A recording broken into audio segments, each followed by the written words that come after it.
Welcome, बहुत बहुत स्वागत है आप सबका। Good morning. और ये जो वैकेंसी आ गई है ये हिंदुस्तान एरोनॉटिक्स लिमिटेड, जिसे HAL के नाम से जाना जाता है, लखनऊ में इसकी वैकेंसी, मतलब आपकी पोस्टिंग लखनऊ में होगी। ठीक है, तो HAL लखनऊ में आपकी वैकेंसी आ रखी है। ठीक है, अभी ये नोटिफिकेशन 30 जनवरी को आउट किया गया। मैं इसके बारे में डिटेल में डिस्कस करूंगा। कौन बच्चे इसके लिए अप्लाई कर पाएंगे, उम्र क्या होनी चाहिए, सिलेक्शन प्रोसीजर क्या होने वाला है, आपकी पेमेंट कितनी होने वाली है, आपकी नौकरी कहाँ रहने वाली है, each and everything, education qualification क्या होगी, उम्र सीमा क्या होगी, सबका सब हम देख लेंगे।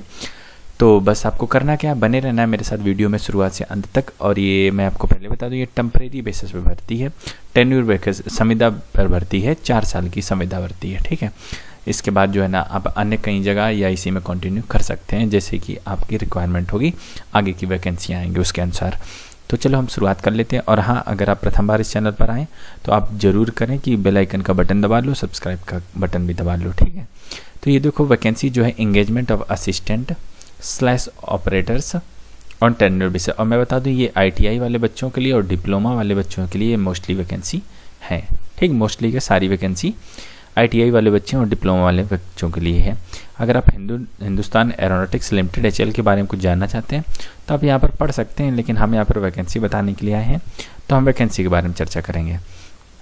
सबसे पहले जो असिस्टेंट की पोस्ट है एडमिन अकाउंट्स के लिए, टेन्योर बेसिस पे टोटल 10 वैकेंसी इसके लिए। असिस्टेंट की जो पोस्ट है इंस्पेक्शन असिस्टेंट कमिश्नर के लिए टोटल 32 पोस्ट हैं, और असिस्टेंट सिविल वर्क्स के लिए 1 पोस्ट है। ठीक, तो टोटल ये नॉन टेक वाली पोस्ट होंगी। ठीक है, अब हम आपको टेक्निकल वाली पोस्ट की तरफ लेके चलते हैं। ठीक है, मैं नीचे सैलरी आपकी बताऊंगा। ठीक है, तो जो टेक्निकल वाले बच्चे हैं उनकी जो है ना थोड़ी सी सैलरी इनकी कम रहने वाली है। जो एडमिनिस्ट्रेशन के जो बच्चे हैं उनकी सैलरी आपकी करीब 28,000 के आसपास रहने वाली है, और आपकी करीब 27,000 रुपये तक रहने वाली है, थोड़ी सी कम रहने वाली है। तो इसमें ऑपरेटर फिटर के लिए जो वैकेंसी है उसके लिए टोटल 24 वैकेंसी, ऑपरेटर इलेक्ट्रीशियन के लिए वैकेंसी है 5 वैकेंसी है, ऑपरेटर इलेक्ट्रॉनिक्स मैकेनिकल के लिए जो 2 वैकेंसी, और ऑपरेटर इंस्ट्रूमेंट मैकेनिक के लिए टोटल 3 वैकेंसी। सबसे ज़्यादा फिटर के लिए वैकेंसी है। तो चलो हम नीचे बताएंगे इसके बारे में, थोड़ा सा और डिटेल में डिस्कस करेंगे। ठीक है, और 14.5% सीटें रिजर्व फॉर एक्स सर्विसमैन, मतलब भूतपूर्व फौजियों के लिए इतनी सीटें इसमें रिजर्व हैं। ठीक है, अब देखो अगर आप असिस्टेंट एडमिशन के लिए अप्लाई करना चाहें तो आपके पास होना चाहिए रेगुलर या फुल टाइम मास्टर डिग्री होनी चाहिए, तब आप इसके लिए अप्लाई कर पाओगे। और 3 मंथ का आपको जो है ना प्रोफेंसी इन PC ऑपरेशन, ठीक है, तो आपके पास होना चाहिए, तब आप इसके लिए अप्लाई कर पाओगे। ठीक, तो मास्टर डिग्री वाले बच्चे, MCOM वाले बच्चे इसमें अप्लाई कर पाएंगे। असिस्टेंट कमर्शियल के लिए आपका क्या है, 3 साल की आपके पास फुल टाइम डिप्लोमा चाहिए। ठीक है, इन mechanical engineering from any institute से। ठीक है, तो अगर आप मैकेनिकल इंजीनियरिंग में डिप्लोमा है तो आप इसके लिए अप्लाई कर सकते हो। ठीक है, और असिस्टेंट के लिए आपके क्या 3 साल का आपके पास डिप्लोमा है इन सिविल इंजीनियरिंग, तब आप इसके लिए अप्लाई कर सकते हो, सिविल वर्क वाले। अब देखो जो टेक्निकल पोस्ट थी ऑपरेटर के पद पर, फिटर वालों के इलेक्ट्रीशियन, इलेक्ट्रॉनिक्स और मैकेनिक इंस्ट्रूमेंट, इनमें क्या है 2 साल का आपके पास फुल टाइम ITI होना चाहिए। ठीक है, तो 2 इयर्स का आपके पास ITI हो गया। ठीक है, इसके बाद आपका अप्रेंटिसशिप सर्टिफिकेट होना चाहिए, NSC जिसे कहते हो, नेशनल अप्रेंटिसशिप सर्टिफिकेट। ठीक है, और आपका कक्षा 10 के बाद आपने ये सब किया हो और आपका इसमें कोई एक्सपीरियंस नहीं मांगा गया है। आई रिपीट, मैं दोबारा कहूँगा कि इसमें कोई एक्सपीरियंस नहीं मांगा गया है। तो ऐसी वैकेंसियाँ बहुत कम आती हैं जिसमें एक्सपीरियंस की दरकार ना हो, तो इसमें एक्सपीरियंस कुछ नहीं मांगा है। तो बहुत सारे बच्चे ITI वाले बच्चे, मोस्टली फिटर वाले बच्चे इसमें अप्लाई कर पाएंगे, और 4 साल की एकदम बेहतरीन नौकरी। फिर इसके बाद आप कंटिन्यू भी कर सकते हैं, भरदन इसमें वैकेंसी आए तो आप दोबारा से फॉर्म भर सकते हैं, फिर से आप इसमें और नौकरी को अपनी बढ़ा सकते हैं। ठीक है, तो ये बात हो गई। तो मैं थोड़ा सा और बता दूंगा, अगर आप परसुइंग है, इस साल आप कर रहे हैं तो आप इसमें अप्लाई नहीं कर सकते हैं। देखिए इसमें लिख रखा, आप यहाँ पर डिटेल में पढ़ सकते हैं, मैं इसमें नहीं जाऊँगा। मैंने आपको इसका निचोड़ जो था वो मैंने आपको बता दिया कि मतलब जिनके हाथ में डिग्री डिप्लोमा है वही बच्चे इसके लिए अप्लाई कर पाएंगे। और वो डेट कौन सी है, 1/1/2019 के पहले आपके हाथ में जो भी डिग्री है या डिप्लोमा है या आपके पास ITI का सर्टिफिकेट है हाथ में होना चाहिए, वही बच्चे इसमें अप्लाई कर पाएंगे, मतलब अपीयरिंग वाले नहीं कर पाएंगे। ठीक है, आपकी उम्र सीमा की बात करें तो आपकी अनरिजर्व्ड जनरल वाले बच्चों के लिए रहेगी 28 साल, SC/ST वालों के लिए 33 साल, OBC वालों के लिए 31 साल। तो इस तरह मैंने आपको बता दी। ठीक है, तो ये रिजर्वेशन आपको उम्र सीमा, फिजिकली हैंडीकैप्ड वाले बच्चों के लिए 10 साल का रिजर्वेशन इसमें, मतलब 10 ईयर्स की छूट है इनके पास, ठीक है। ऐसे ही एक्स सर्विसमैन के लिए भी इसमें छूट दी गई है, ठीक है। तो फिजिकली हैंडीकैप्ड वाले बच्चों के लिए मैंने आपको बता ही दिया है, ठीक है। जम्मू कश्मीर वाले बच्चों के लिए भी इसमें छूट है। अब देखो सिलेक्शन प्रोसीजर की बात कर लें तो आप जो बच्चे फॉर्म भेजेंगे रजिस्टर्ड या एम्प्लॉयमेंट, देखो सबसे पहले मैं इसमें आपको बता दूं कि एलिजिबल कैंडिडेट मतलब कि ये हुआ, कुछ बच्चे ऐसे हैं उन बच्चों को इसमें फॉर्म फीस भी नहीं लगने वाली है। जिन बच्चों ने एडवर्टाइजमेंट, आप लोग कैसे फॉर्म भर रहे हैं, आप न्यूज़पेपर में एडवर्टाइजमेंट आया तो जो है ना आपने इसमें फॉर्म भरा, ठीक है। कई बच्चे जो है ना एम्प्लॉयमेंट एक्सचेंज जो होता है या जिला सैनिक बोर्ड, तो जैसे आपने देखा होगा समायोजन कार्यालय होते हैं मोस्टली यूपी वगैरह में आपने देखे होंगे, तो वहाँ पर रजिस्टर्ड कराना होता है। जैसे कोई बच्चा 12th कर लेता है तो जो बच्चे रजिस्टर्ड है उन्हें इसमें फ़ीस भी नहीं देनी है, ठीक है। तो ये रही बात सिलेक्शन प्रोसीजर की। थोड़ा और डिस्कस कर लेते हैं। आपका एक होगा रिटन टेस्ट होगा, ठीक है। और रिटन टेस्ट में जो है ना आप जब सेलेक्ट हो जाएंगे तो इसमें आपको जो है ना परसेंटेज और मार्क्स निकालना पड़ेंगे। 60% मिनिमम आपको नंबर इसमें लेके आने पड़ेंगे, ठीक है।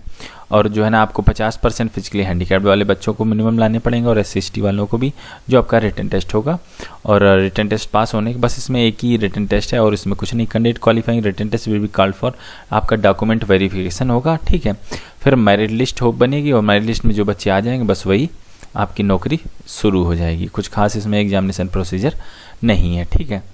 तो और जो बच्चे एग्ज़ाम देने, जैसे डॉक्यूमेंट वेरिफिकेशन के लिए आप जाएंगे, एग्ज़ाम के लिए तो नहीं, जब डॉक्यूमेंट वेरिफिकेशन के लिए जाएंगे तो आपको जो ना स्लीपर क्लास का आपको या बस का किराया भी ये लोग देंगे, ठीक है। तो अगर आप 30 मील से ज़्यादा जा रहे हो डॉक्यूमेंट वेरिफिकेशन जब कराने जाओगे तो आपको मिलेगा, ये लोग भत्ता वगैरह आपको देंगे, ठीक है। टर्न ऑफ इंगेजमेंट आपकी नौकरी रहेगी मैक्सिमम ऑफ पीरियड ऑफ 4 साल, 4 ईयर्स की आपकी रहेगी। फिर जो है ना ये आपकी बढ़ाई भी जा सकती है।